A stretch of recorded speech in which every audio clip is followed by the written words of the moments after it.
And I really wonder why we hold on to relationships we've outgrown. There's so many reasons. Personally, I feel like we call people friends who should just be acquaintances. And sometimes we are needy. Yes. Or, just wanting affirmation, or we're just too familiar with that group of Difficulty people. with letting go. Yes. That's the word. Yes. Difficulty with letting go. Guys, today we are talking about relationship we've outgrown. If you want to know more, stick around. We'll be right back.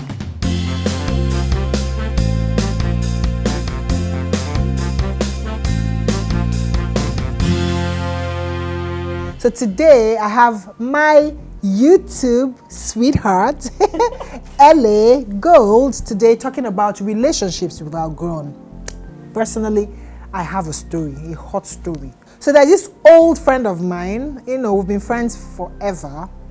And, I really like her. You know how you really like someone. And, but I knew like 5 years prior that the relationship was already ended. Somehow Guys, you know that feeling. You shall know.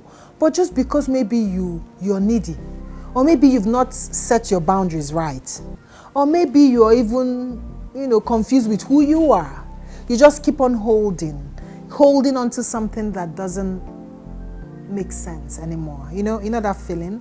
Until this girl literally beat me up. I kid you not. Until she literally beat me up. That was when I realized. So she literally forced me out of her life. So maybe the poor girl was also tired of the relationship like I was.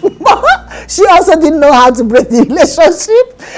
Or she literally beat me up. That was when I realized that, okay, it was time. And it got me thinking, why do we actually hold on to relationships in our group? Welcome, Ellie. Thank you so much. That is such a funny story. And I'm sure back then it wasn't funny. Of course it wasn't.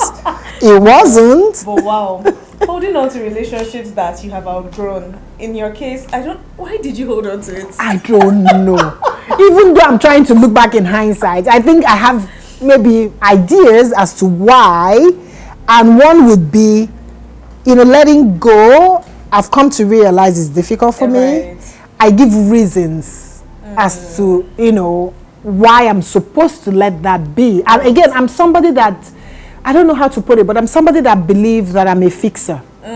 So as against letting go, because it's not everybody that you can fix. It's okay if you're a fixer. You could be, but you should also know the boundaries and people that want to be fixed. I love what you said right there, having boundaries. Absolutely. And I think for relationships, when we get to a point where somebody consistently breaks your boundaries, you make excuses. I don't know why we do that. Even in like romantic relationships, people will break your boundaries, but you will preach. You will keep making excuses for them. And the funny thing is, you're only hurting your own self. And we girls, we want closure. There's this closure that I've been looking for.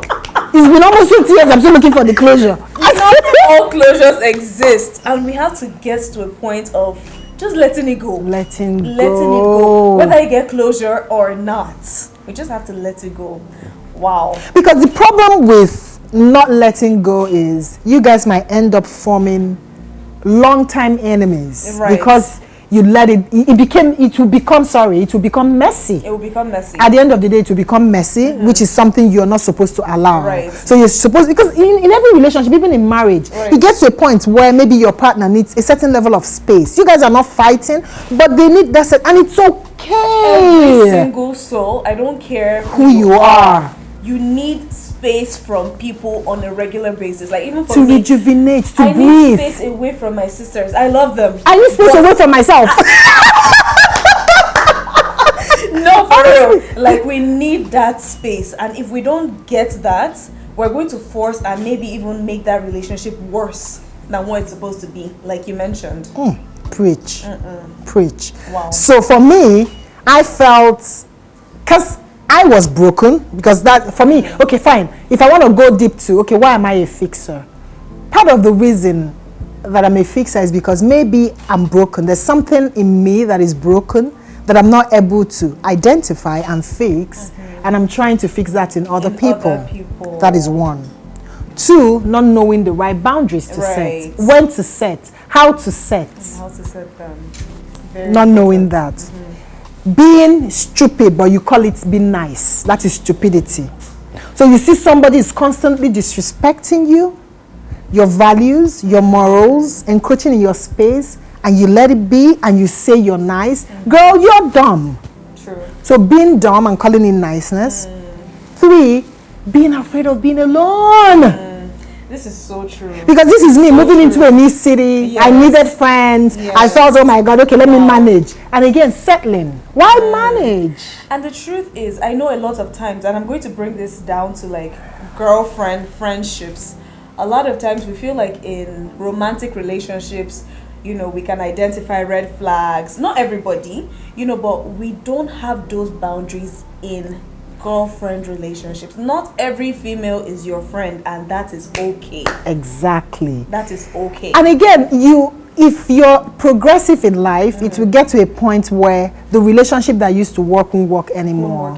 Not necessarily because they're bad people or that you have become bad, but because where you are going, they're not in that space. And it's okay. They might catch on later, and if they don't, that's fine. But you're not enemies though. Right. You guys can meet up and have a beautiful gist and move on, but you guys cannot be as close as you were because you're in different mental spaces. Right. And it's difficult for us to understand this. And also, if you're growing at a certain pace and that person is not catching up with you, they might hinder you, they might slow you down, and yeah, they will not even might, they will eventually slow you down. Because when you're in a journey, you need people that are on the same frequency, or people that are already there and that you're looking up to. You don't need, or people that are maybe below you that are ready to come up. So now let me even ask a question. Would you say, I know some people might say that's toxic. If you feel like, oh, you're growing at a certain pace and then that friend is not catching up. How do you regulate that? To make it, so it's not like, oh, you're being toxic, you're feeling like you're better than this person. That's what I was about saying. For me, there are 3 people or 3 layers of people you should have in your space when you're in a journey. The first are people you're looking up to, so the people that would motivate you, right? The people that are in the same frequency with you, so you could have benchmark, or not necessarily benchmark, experience life together because you guys are going on a journey together. And also people that are maybe behind you who are willing. That's the word. So it's okay if the person is a little bit behind, but the person is also aspiring. So teachable is the word. So they will play the role, you will play the role your mentors play for you like in their lives. So it's okay. It's okay. It would even make you more grounded in your journey, because as you teach, you become wiser. So it's fine for you to teach people that are willing, that are teachable, that are interested. That is how you impact, as your mentors have already impacted on you. So again, some people want to be, I'm in this journey of personal development. Meanwhile, guys, I did a video on personal development, self-love. Kindly click, I will link it in this particular video so you can watch it. But some people are also don't even know what boundaries are, because they claim there are certain boundaries, but they are being bitches. So that's another topic. Some people feel that see, everything is not boundaries. I mean, there are people you manage. I mean, you can't be enemy with everybody just because you feel you're in a space or in a journey. No, you manage people. But we're talking about when it becomes toxic, when the person refuses to understand, when the person refuses to learn, then you give them space. Not fight. Healthy, classy space. You guys are not enemies. You see and say hi. If the person says don't say hi, then it's okay. I even had a colleague when I was working in Nigeria before I traveled. We had a little issue at work, but I didn't even know we were fighting until I ran into her. I'm like, hey. She said, don't you ever say hi to me. I'm like, blood of Nebuchadnezzar. I didn't even know we were fighting. And I saw her, I think 2 or 3 times after that. I didn't say hi. I'm like, would you behave yourself before somebody would, be mad with you and embarrass you in public? But anyway, the point I'm making is some people could be too, what's the English word now? Could be too full of themselves and feel that being a bitch is creating boundaries. That's not what I'm talking about, girl. Learn what boundaries are. And then some people could also be so laid back that they are not willing to develop themselves, and they still feel you need to tolerate them. No, girl, I'm in a journey of personal growth, so I won't tolerate your bullshit. So remember, creating boundaries will help you from creating enemies for yourself or messing up a beautiful relationship that could have even turned out in future to be beautiful if you had given that relationship the time it needed and the space. People sometimes need to learn on their own, and there's nothing wrong in that. Okay?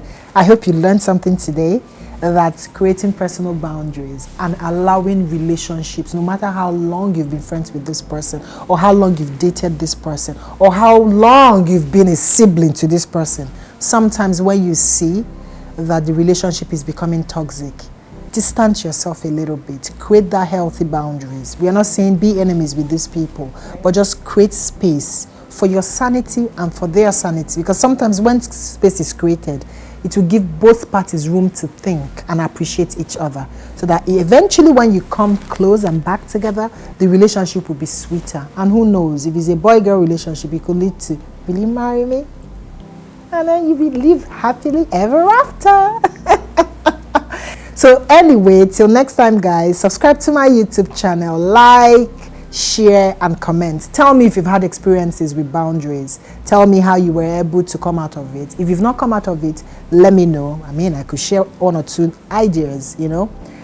Anyway, I'm still Ujumpo of Ujumpo Unravels. Remember to always hang in there. The very best is next. Love you. Bye-bye.